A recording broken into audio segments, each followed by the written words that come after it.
I wasn't supposed to speak that day. Not at my own wife's funeral. Not after 52 years of marriage, raising a family together, building a life brick by brick. My son said I'd make it about myself. His words still ring in my ears, sharp as broken glass. My name is Edward Marshall. I'm 72 years old, and I've spent a lifetime believing in loyalty. Family above all else. I grew up in Ohio, in a house where we didn't have much, but we had one another. I carried that principle into my marriage with Margaret. For over half a century, she was the anchor of my life. Gentle, witty, with a strength most never noticed until they leaned on her. We met when we were just kids at a church social. I was nervous, clumsy, barely 19. She laughed at my fumbling words and offered me a plate of lemon bars her mother had baked. That laugh carried me through the decades, through the birth of our son, Daniel, through layoffs, mortgages, sickness, and joy. When she passed, it wasn't just her body that left this earth. It was a piece of me. And yet, when it came time to honor her, I was told to sit quietly. By my own son. Daniel is 46 now, successful by most measures. He lives in a sleek house with a wife who speaks like she's always auditioning for an audience, and children who barely know the meaning of humility. Somewhere along the way, the boy I raised slipped into a man who believes appearances matter more than truth. The first sign came weeks before the funeral. Margaret had been in hospice care at home. The cancer took her slowly, but she never once asked for pity.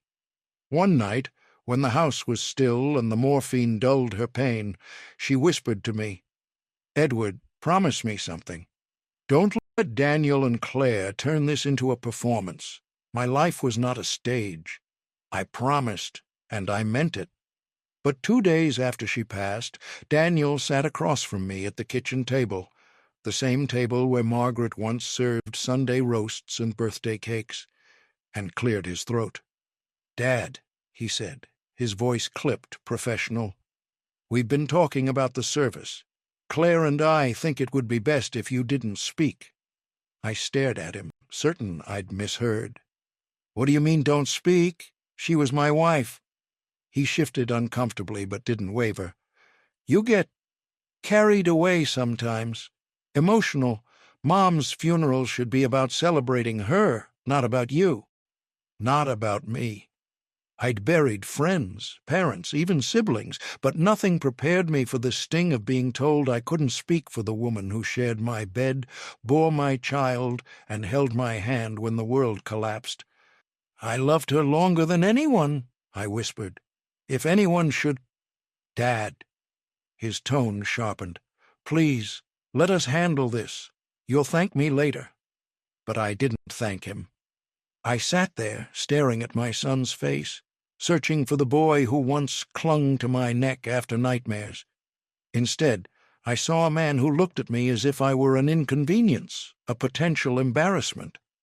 It wasn't the only slight. In the days leading up to the funeral, I noticed the small things. The obituary he wrote barely mentioned me, just a passing note as her husband of 52 years.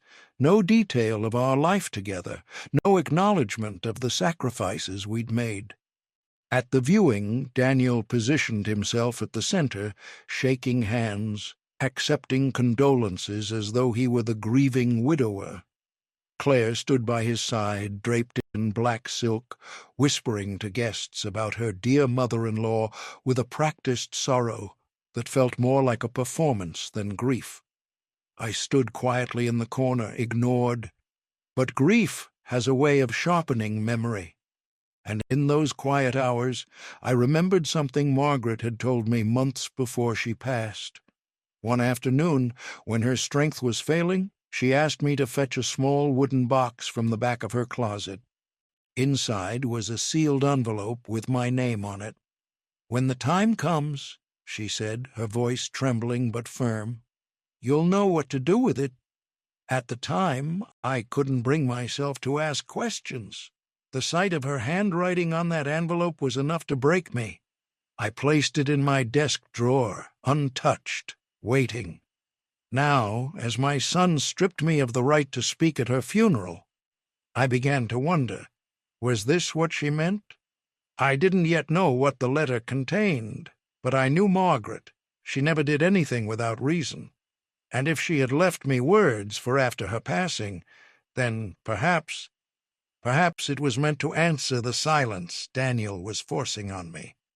As I sat in that crowded chapel on the morning of her funeral, my hands shook, not from weakness, but from resolve.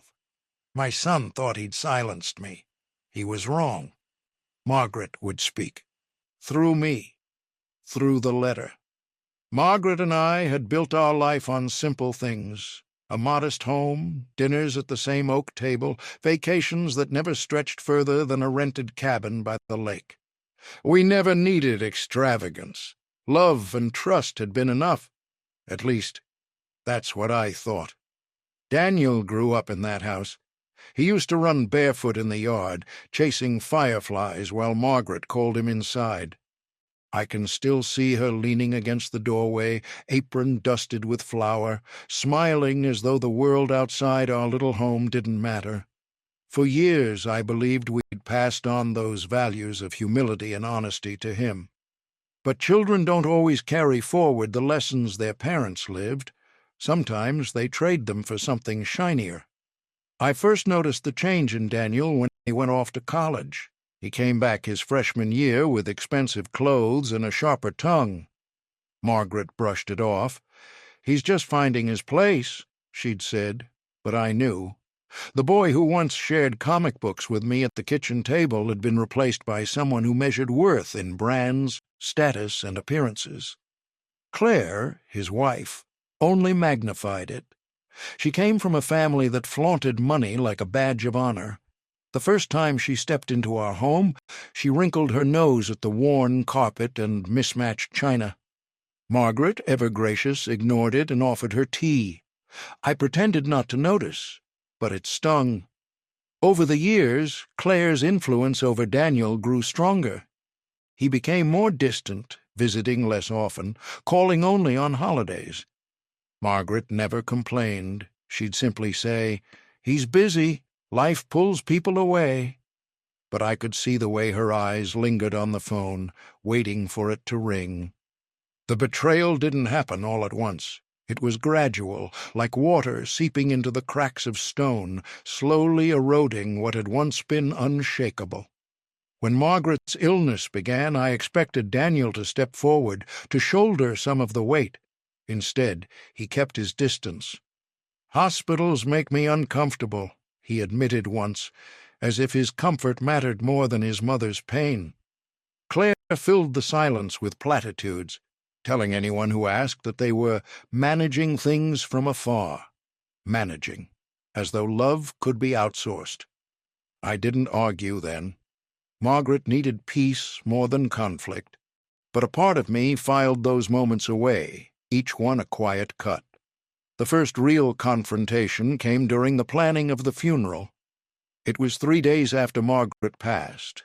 I'd just finished sorting through her belongings in the bedroom, her scarves still faintly carried her perfume, when Daniel arrived unannounced.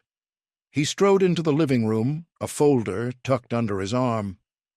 Claire followed, perched and polished like she was walking into a boardroom. "Dad," Daniel began, placing the folder on the coffee table, "we've drafted the order of service." I sat down, weary. "You've already planned it?" "Yes," he replied briskly, flipping through the pages. "Claire and I coordinated with the pastor. We want it dignified, streamlined. We've kept it simple." I scanned the sheet. Hymns Margaret never cared for, speeches from people she barely knew. And nowhere was my name. "You've left me out," I said quietly. Daniel didn't flinch. "Dad, please, you get emotional. It's not the time." Claire chimed in, her voice syrupy but sharp. "It's really best this way. People want to remember her joy, not heavy stories." Heavy stories. That's what they called 52 years of shared life. My jaw tightened. I was her husband. If anyone has the right— Enough, Daniel cut me off, his tone final. You'll thank us when the service runs smoothly. For a moment, I thought I might strike the table, shout, demand they listen. But something stopped me. Maybe it was Margaret's voice in my memory, calm and steady. Don't let them turn this into a performance. So I leaned back, forcing my hands to still. If that's what you've decided, I said evenly, then so be it. Daniel looked relieved, mistaking my silence for surrender. Claire gave me a thin smile, as if she'd won a battle I hadn't even fought. But inside, I wasn't silent. I was listening, to Margaret's words, to the echo of that sealed letter waiting in my desk. Later that night, after they left, I sat at my desk and pulled out the envelope. I traced my fingers over her handwriting, my name written in ink that trembled but did not break. I didn't open it yet. Not then. Something in me wanted to wait, to let Daniel and Claire believe they'd silenced me, because when the moment came, when the chapel filled with friends and family, I would not need to raise my voice. Margaret would raise it for me, and when she did, they would hear every word. The morning of the funeral broke gray and heavy, clouds hanging low like a lid over the town. I woke early, too restless to eat. The house felt cavernous without Margaret's presence. Even in illness, she filled space with her warmth. Now every corner was silence. I dressed slowly, pulling on the dark suit I'd worn only twice before, once at my father's funeral and once at my brother's. Margaret had always said it made me look dignified, not somber. Like a man with weight in his shoulders, she used to tease. I held on to that thought as I knotted my tie, whispering a silent prayer that I'd do her justice one way or another. When I arrived at the church, the parking lot was already full. Guests milled about the steps, some embracing, some whispering in hushed tones. Daniel stood at the entrance, shaking hands, his chest puffed with a kind of authority he hadn't earned. Claire hovered beside him, correcting people's phrases with her polished smile. As I approached, Daniel looked me up and down. "Glad you wore that one," he muttered, as if my choice of suit was part of his orchestrated show. I didn't answer. I just walked past him into the chapel where Margaret's casket rested beneath a cascade of lilies. The sight stopped me cold. She looked peaceful, almost asleep, dressed in the pale blue gown she loved. My knees threatened to buckle, but I steadied myself, laying a hand gently on the wood. "I'm here, Margaret," I whispered. "I'll see this through." The service began with practiced precision. Hymns were sung, readings delivered by relatives who had barely visited in years. Each word felt like a script Daniel and Claire had chosen not for Margaret, but for their own image. Then came the moment that cut deeper than I thought possible. The pastor cleared his throat. "Now we'll hear a few words from Margaret's son, Daniel, who has prepared a remembrance." Daniel stepped up to the podium, paper in hand. His voice was steady, but the words were hollow. He spoke of her as though she were a character in a play, recalling milestones he'd plucked from photographs, not from memory. He painted her as a quiet supporter of his life, as though her greatest role had been standing behind him.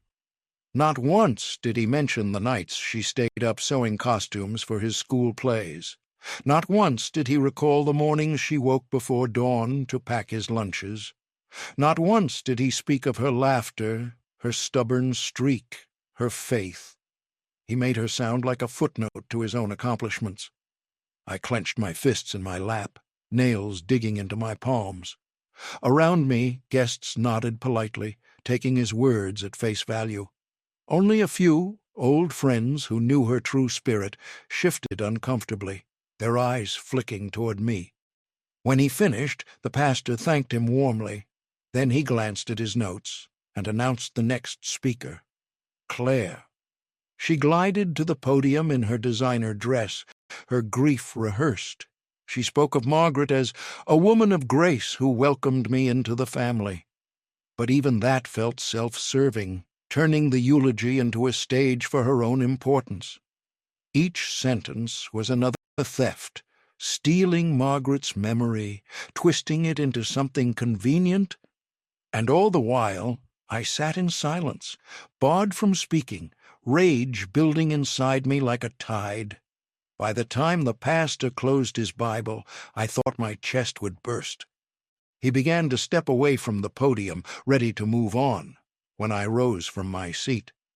A murmur rippled through the crowd. Daniel shot me a warning look, his jaw tight.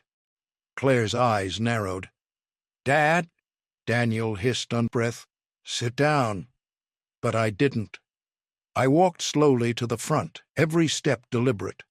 My hands trembled, but not from fear, from the weight of what I carried. When I reached the podium, I didn't look at the pastor or at Daniel. I reached into my coat pocket and pulled out the envelope. Margaret's handwriting faced the crowd, her name on the back. A hush fell over the room. "This," I said quietly, my voice carrying more strength than I felt, "is a letter Margaret left. For today, for all of us."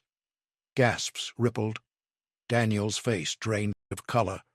"Dad," he said sharply, panic edging his voice, "that's not appropriate." But the pastor raised a hand, silencing him. "If this is Margaret's letter," he said, "then we must hear it." I broke the seal, the sound echoing in the silence. My hands shook as I unfolded the paper, but my voice was steady. "To my family and friends," I began, Margaret's words flowing through me. "If you are hearing this, it means I have gone on." But I did not want silence at my funeral. I wanted truth. The crowd leaned forward. Daniel swallowed hard. Claire fidgeted. Margaret's voice, though written, filled the room, and in that moment the balance shifted. They thought they'd silenced me, but Margaret had just begun to speak. Margaret's handwriting filled the page, shaky in places but strong where it mattered. My voice quivered as I read the first lines, but soon her words steadied me, like she was standing beside me. "I have always believed in truth," the letter read. "Not the polished kind that makes people look good, but the kind that holds us accountable. If you are listening to this, I ask you to remember me as I was, not as others wish to present me. I was stubborn. I laughed too loud. I burned dinner more often than I admitted. And I loved fiercely. I loved my husband, Edward, for 52 years. He was my partner, my rock, my comfort in the darkest nights. Without him, I would not have had the strength to face this illness with peace." A hush rippled through the pews. I felt the weight of every eye shift from Daniel to me. My son's lips tightened, his polished image unraveling, as Margaret's truth seeped into the cracks he'd tried to plaster over. I read on. "Edward, if you are reading this, know that I trusted you to carry my voice when I could not. To Daniel, my son, I say this with a heavy heart. I love you, but you did not walk with me in these last days. You did not sit at my bedside when the pain was worst. I forgive you, but forgiveness does not erase truth. Do not pretend to the world that you carried me, because the one who carried me was your father."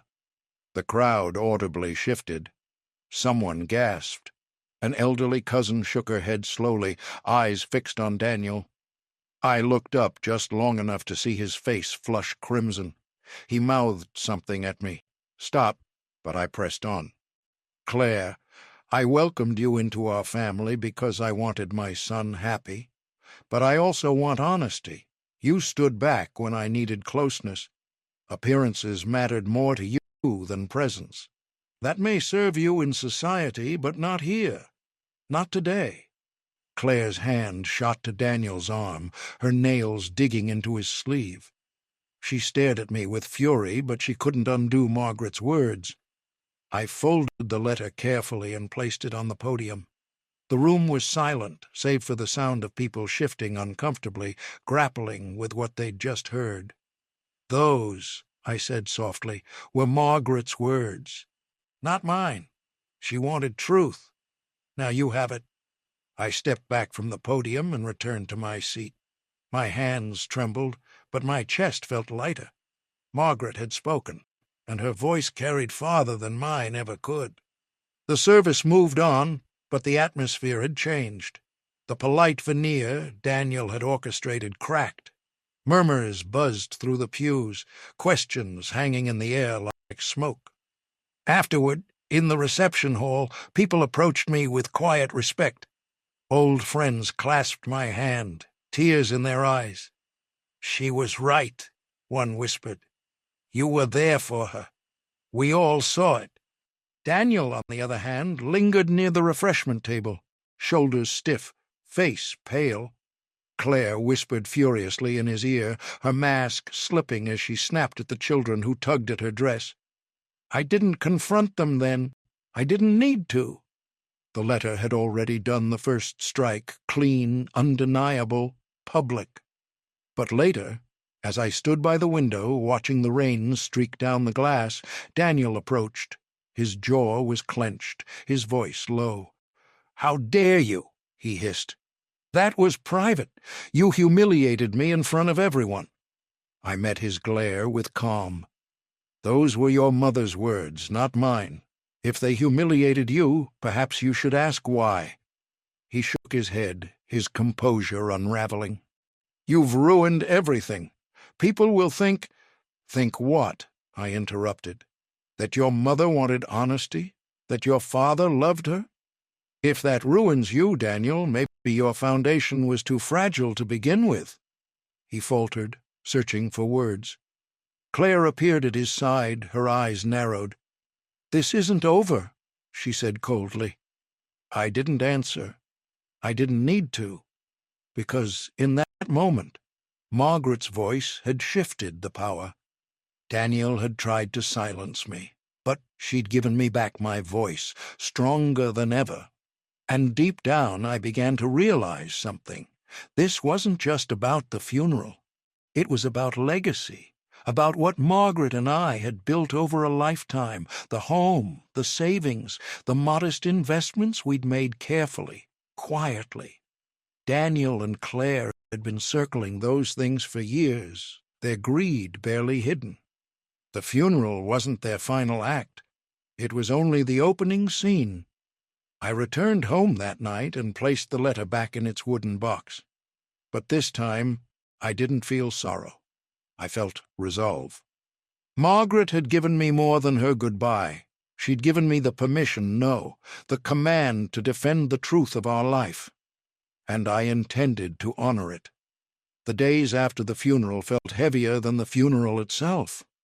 Grief should have drawn us together, but instead it split wide, the fracture lines already running through our family. Friends called, neighbors brought casseroles, church members checked in. But Daniel? He kept his distance. Claire returned only once, striding into my home uninvited, her heels sharp against the floor.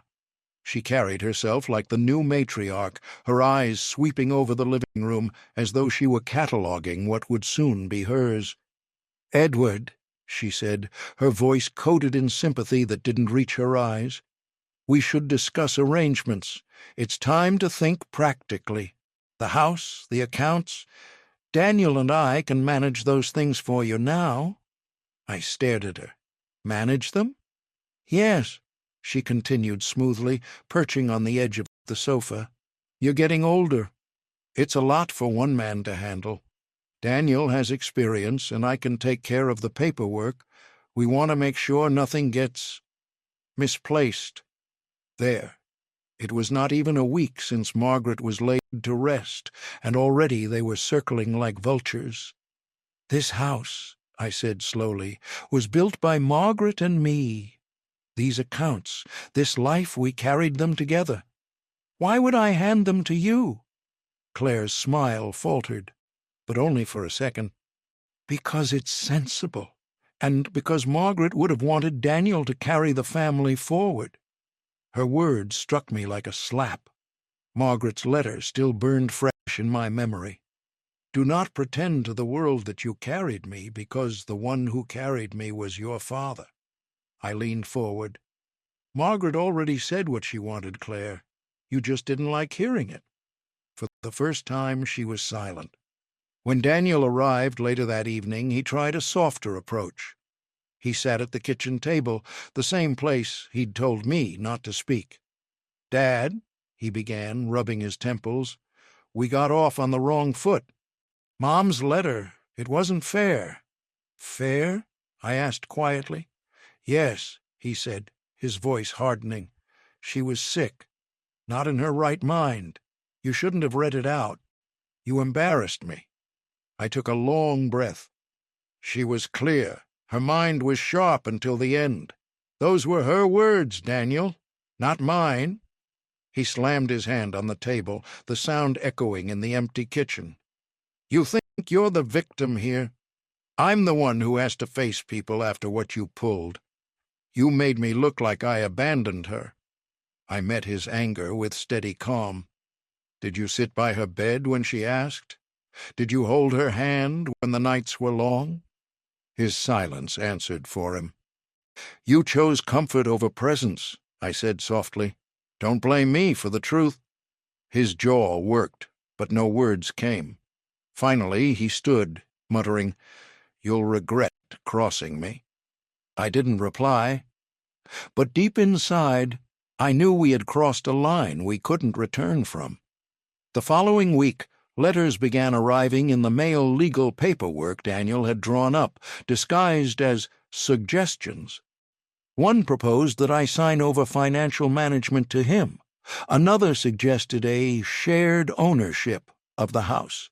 Each one carried Claire's fingerprints, her legal jargon wrapping greed in the guise of efficiency. I didn't sign a single one. Instead, I pulled out the old files Margaret and I had kept tucked away. Bank statements, investment records, the deed to the house. We had lived modestly, but quietly. We'd been careful. Margaret had always insisted we save a portion of every paycheck. Over the years, it had grown. A respectable sum sat in multiple accounts, along with shares in a few companies we'd chosen carefully. Daniel had no idea. He assumed appearances meant we had little. That was his mistake. Margaret had known. That was why she left me the letter. Not just to defend her memory, but to remind me what we built was worth protecting. I called our family lawyer, Mr. Harlan, an old friend who had stood by us through the years. He listened carefully as I explained what Daniel and Claire were pressing for. At the end, he chuckled dryly. "Edward," he said, "they're about to find themselves very disappointed. Leave this with me, and when the time comes, don't hesitate to let me speak." That night I slept with the letter beside me on the nightstand. For the first time since Margaret's passing, I didn't dream of loss. I dreamt of resolve. Daniel thought silencing me at the funeral would erase my place in Margaret's story. He thought taking over my home, my accounts, my life would secure his. But Margaret and I had built something he couldn't see, and I intended to make sure he never touched it. It was 2 weeks after the funeral when Daniel made his boldest move. He came to the house with Claire at his side, both of them dressed as though they were heading to a negotiation instead of visiting a grieving father. Daniel carried a leather briefcase. Claire clutched a folder thick with papers. "Dad," Daniel began, not even sitting down before laying the documents across the kitchen table, "we've drawn up an agreement. This will make things smoother for everyone." I glanced at the heading. "Durable power of attorney." My name printed neatly above a signature line. "You want me to sign over control of everything?" I asked, my voice low. "Not control," Daniel insisted, though his eyes betrayed eagerness. "Management. You shouldn't have to deal with bills, accounts, or property upkeep. We'll handle it. You can relax." Claire added smoothly, "You'll be taken care of. Isn't that what Margaret would have wanted?" That name, Margaret, on her lips like a bargaining chip, made my blood run hot. I stared at the papers, then at my son. For a brief, painful moment, I saw the boy he once was, the child who used to beg me to push him on the swing, who fell asleep on my chest when thunderstorms shook the windows. But that boy was gone, replaced by a man who measured his worth in what he could take. "I won't sign," I said evenly. Daniel's jaw tightened. "Dad, don't be stubborn. You don't know what you're doing." "I know exactly what I'm doing." He leaned forward, anger flashing. "Do you really want this to get ugly? Because it will. People will think you're losing it, that you can't manage any more. Is that how you want to be remembered?" For a heartbeat, silence pressed down between us. Then I heard Margaret's voice in my memory. "Don't let them turn this into a performance." I reached into my desk drawer and pulled out a single sealed envelope, not Margaret's letter, but one prepared by Mr. Harlan, my lawyer. I slid it across the table. "What's this?" Daniel asked warily. "Open it," I said. He tore it open, scanned the first page, and his face drained of color. It was a statement not of debts or dwindling savings, as he might have expected, but of assets. Detailed accounts showing investments stretching back decades, property titles, and a trust Margaret and I had established years ago. A trust that excluded him from control. Daniel's lips parted, then snapped shut. Claire leaned over his shoulder, her eyes widening. "This can't be right," she whispered. "It's right," I said quietly. "Margaret and I built this together. We chose to live modestly so no one would circle us for what we had. That trust is locked. Mr. Harlan has every document, every signature, notarized and sealed. You can't touch it." Daniel's voice cracked as he tried to regain footing. "Why would you keep this from me?" "Because," I said, leaning forward now, "we knew what greed could do. Margaret saw it long before I wanted to. She told me you'd try to turn her memory into a stage and me into a shadow. She was right. That's why we secured everything, so when you came for it, and you did, you'd find yourself empty-handed." Claire sputtered, trying to mask her fury. "You mean to tell us you'd rather give it to strangers than to your own blood?" "Not strangers," I corrected. "The trust ensures stability, protection, and legacy. Some of it goes to the grandchildren's education, directly bypassing you. Some supports charities Margaret loved. The rest remains under my oversight while I live. When I'm gone, it will be distributed exactly as she and I planned. You can't rewrite it, not with papers, not with pressure." Daniel's face twisted, humiliation overtaking rage. He shoved the folder of power of attorney forms aside, the papers scattering across the table. "You'll regret this, Dad," he hissed. I stood slowly, steady as stone. "No, Daniel, what I regret is that your mother had to see the truth before I did, but she prepared me, and now I've prepared for you." He stared at me, a flicker of uncertainty in his eyes. For once, he realized he wasn't the one in control. They left in silence, Claire's heels striking sharp and fast against the floor. When the door slammed, I sat back down, Margaret's letter in one hand and the trust papers in the other. The second twist had landed. Daniel thought he'd cornered me. Instead, he found the walls already built, the doors already locked. Margaret and I had outlived their schemes, and now, finally, I felt the scales tip in my favor. The confrontation came sooner than I expected. It was a Sunday, 3 weeks after the funeral, when the church held a memorial luncheon in Margaret's honor. The fellowship hall was full neighbors, old friends, even distant relatives who hadn't been around in years. Photos of Margaret lined the tables, her smile captured across decades. Young bride, new mother, proud grandmother. I sat near the back, content to let the memories speak for themselves. But Daniel was not content. He wanted control again, and this time he tried to seize it publicly. He stood suddenly, glass in hand, tapping it for attention. The hall quieted. "Thank you all for coming," he began, his voice smooth but loud enough to carry. "It means so much to see everyone here honoring my mother. I know her passing has been difficult, especially for my father. He's not quite himself these days, which is why I want to reassure you all that I'll be managing things moving forward. The house, the accounts, all of it. Mom would have wanted it that way." Murmurs spread through the crowd. Some nodded politely, others frowned. I felt the heat rise in my chest. This was his move to paint me as incapable to claim my wife's legacy in front of everyone who mattered. I rose slowly, leaning on the chair for balance, and cleared my throat. The room shifted, all eyes turning to me. "My son is right about one thing," I said steadily.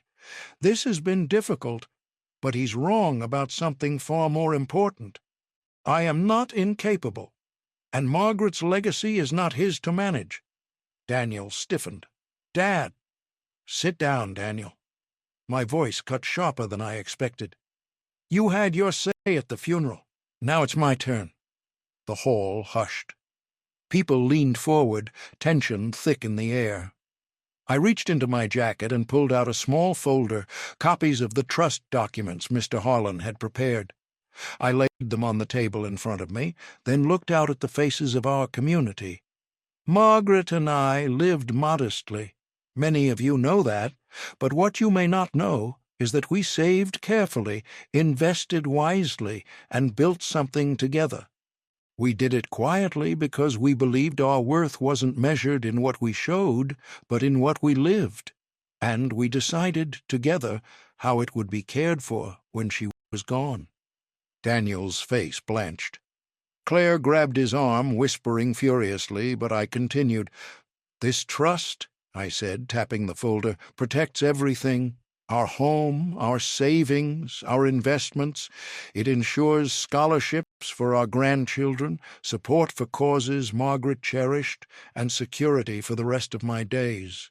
It cannot be altered, not by me, not by Daniel, not by anyone."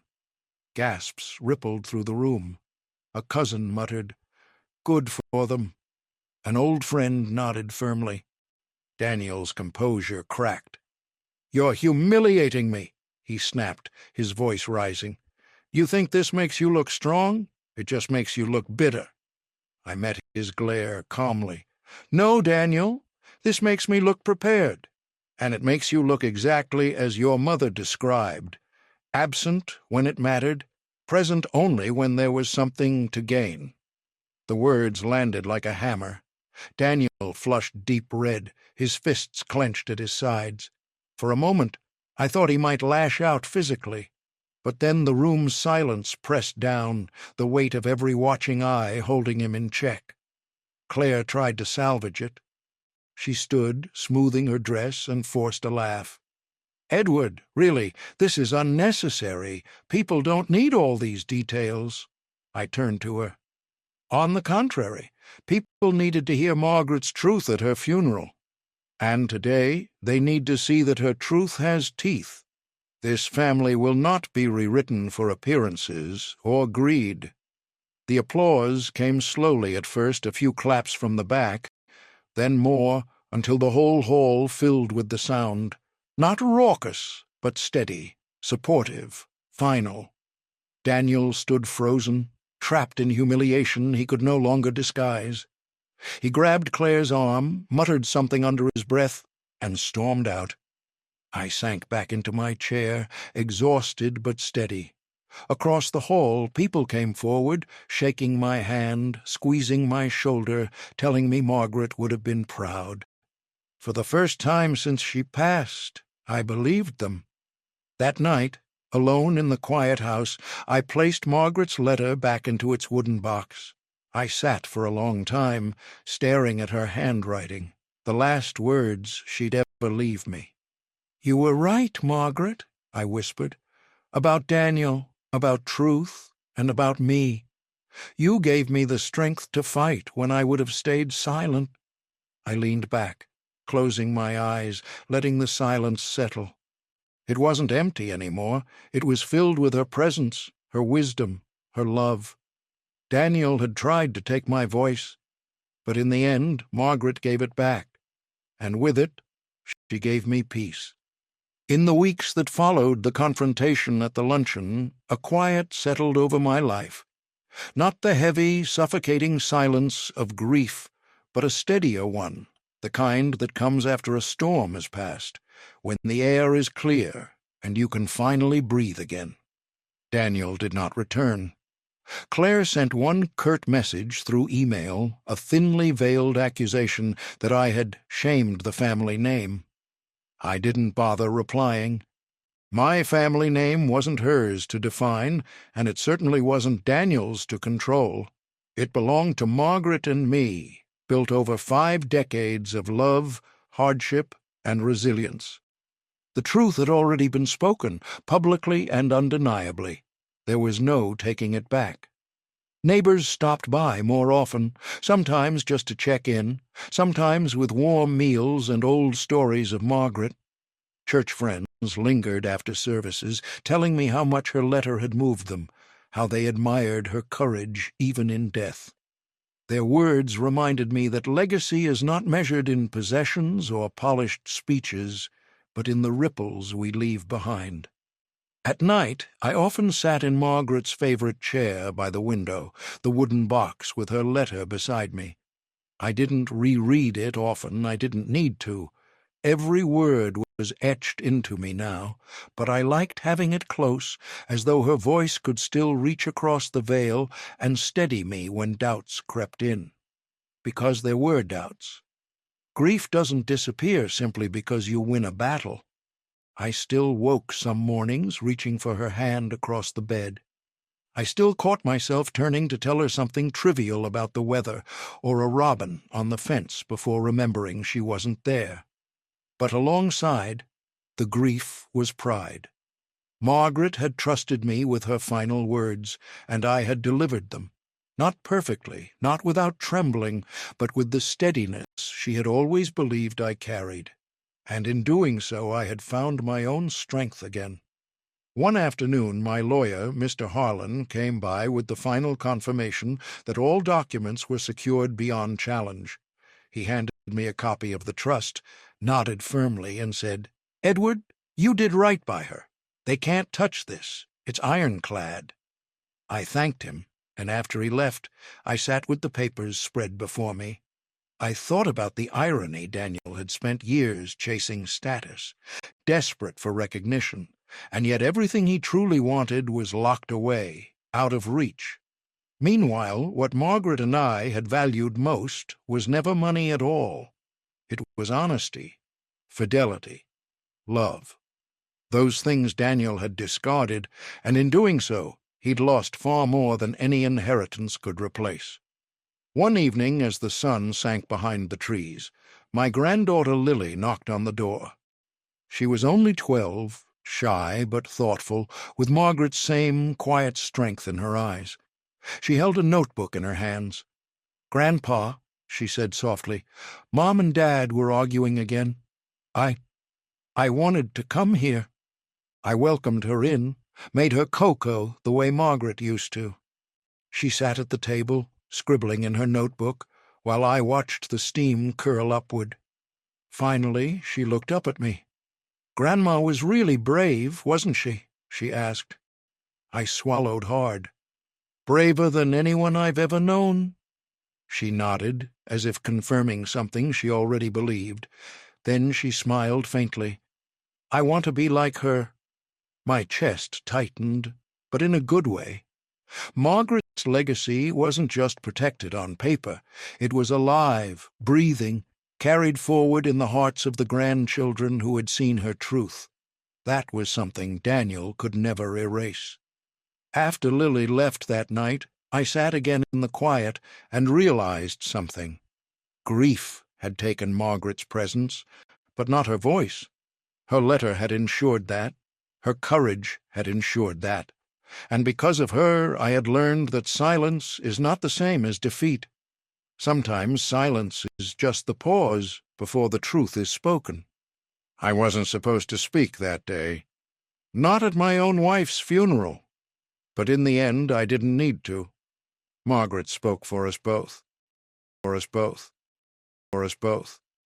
For us both.